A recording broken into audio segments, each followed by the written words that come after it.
नमस्कार दोस्तों, अगर आप लोग भी चाहते हैं कि हम अपनी जिंदगी जी भर आजाद तरीके से जी पाए तो अभी भी समय है, जाग जाओ, होश में आ जाओ, क्योंकि हमारा देश तानाशाही की ओर गिरता जा रहा है। अब आप लोग भी सोच रहे होंगे कि मैं भी वही घिसी पीटी बात करने आया हूं, तो बस 5 मिनट रुक जाइए, पूरी क्रोनोलॉजी में आप सभी को समझा के जाता हूं। उससे पहले आप सभी से मेरा एक सवाल है कि न्याय सबके लिए एक होना चाहिए कि अलग अलग? इस बात का जवाब देने के लिए आप सभी को अपनी मानसिकता चेक करनी होगी कि हम किस मानसिकता के व्यक्ति हैं। मान लो आप एक टीचर हैं, क्लास में एंटर करते हैं तो आपको लगता है कि क्लास में कुर्सी मेज पंखा सब टूटा हुआ है। जब आपको पता लग जाता है कि वह लड़का कौन है तो आप उसको खूब मारते हैं, खूब पीटते हैं, प्लस उस पर जुर्माना भी लगाते हैं। लेकिन 1 सप्ताह 2 सप्ताह बाद फिर आपको वही कांड देखने को मिलता है कॉलेज में, स्कूल में जो कांड पहले हुआ था। फिर वही कुर्सी टूटी थी, फिर वही मेज टूटा था, फिर वही पंखा। फिर आपको पता लगता है कि अब की बार जिसने किया है वो तो मेरे ही फैमिली का कोई लड़का है, फिर मेरा ही लड़का है, तो आप उसके लिए चुप रहते हैं, ना तो मारते हैं और ना ही इस पर जुर्माना लगाते हैं और ना ही कोई डांट लगाते हैं। तो क्या ये सही है? इस प्रकार का न्याय सही है? तो आप लोग ऑब्वियसली बोलेंगे कि ये गलत है। तो भाई सरकार कोई भी हो, चाहे अपनी हो या गलत, न्याय तो सबके लिए एक है ना। सरकार कोई भी हो, गलत करे तो गलत, चाहे कांग्रेस हो या फिर मोदी हो, सरकार कोई भी हो, गलत तो गलत। अब कुछ लोग बोल रहे थे कि तुम कांग्रेस की तरफ से हो, फिर कुछ लोग बोल रहे हैं कि तुम बीजेपी की तरफ से हो। भाई मैं किसी की तरफ से नहीं हूं। जितना आतंक इस समय बीजेपी ने मचा रखा है ना, उतना तो कांग्रेस ने नहीं मचाया था, इसीलिए मैं अभी तो कांग्रेस के फीवर में हूं।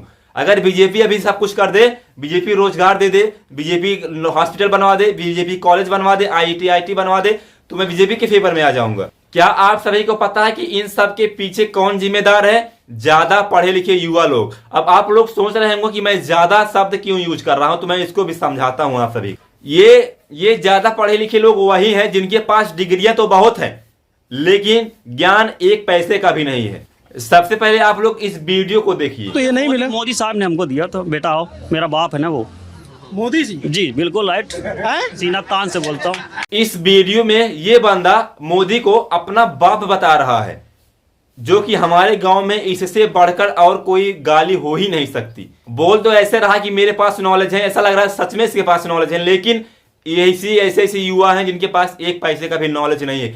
किसको अपना बाप बता रहे हैं, किसको अपनी माँ बता रहे हैं, इनको जब यही नहीं ख्याल।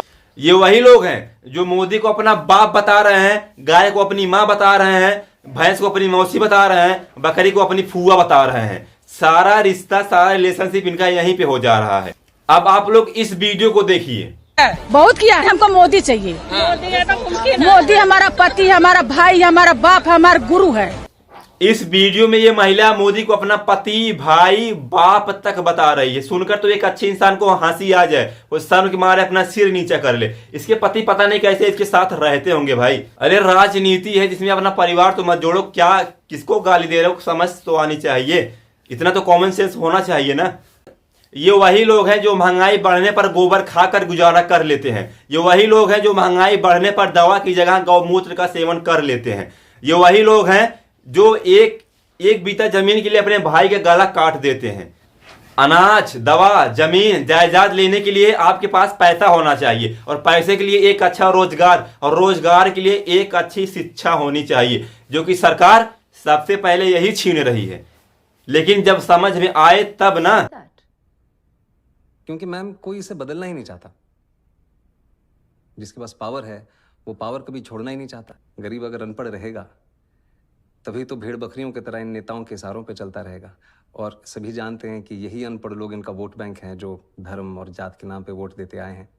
अनपढ़ रहोगे तभी तो जाति धर्म के लिए लड़ोगे, अनपढ़ रहोगे तभी तो मंदिर मस्जिद के लिए लड़ोगे, अनपढ़ रहोगे तभी तो मोदी को अपना बाप कहोगे, अनपढ़ रहोगे तभी तो अपनी माँ को गाली दोगे, और तो और अगर अनपढ़ रहोगे तभी तो मणिपुर की तरह कांड एक दिन तुम्हारे घर में होगा। तब तुम्हें समझ में आएगा कि मैं क्या हूं और ये सरकार क्या है। मतलब साफ है, आप लोग समझ नहीं पा रहे हो कि एक एक करके तुम्हारी नसें काटी जा रही हैं, लेकिन पता नहीं चल पा रहा है। तुमको अंधभक्ति का ऐसा पट्टा लगा दिया गया है। और ऐसी बात नहीं कि सिर्फ मुझे ही दिखता है, सबको दिखता है, और बीजेपी वालों को भी दिख रहा है, लेकिन पैसा अच्छे को चेंज कर देता है। और ये युवा जो हैं मंदिर मस्जिद के लिए लड़ रहे हैं, इनको 1 रुपया भी नहीं मिला। मैं इस बात की भी गारंटी लेता हूं। पता नहीं फिर क्यों लड़ रहे हैं यार। गुजरात में सभी कैंडिडेट को दबा दिया गया, यूपी के जौनपुर में सभी कैंडिडेट को दबा दिया गया, केजरीवाल तो बंद ही है, कर्नाटक में सभी कैंडिडेट को दबा दिया गया और वोट एक ही व्यक्ति खड़ा था तो किसको जीतना था, उसी को। ये तो वही वाली बात हो गई कि अगर अकेले दौड़ोगे तो हमेशा फर्स्ट ही आओगे। जाते जाते बस इतना ही कहना चाहूंगा कि संविधान और विज्ञान बचा कर रखिए। धर्म चाहे खतरे में हो या फिर कचड़े में, कोई फर्क नहीं पड़ता। जय हिंद।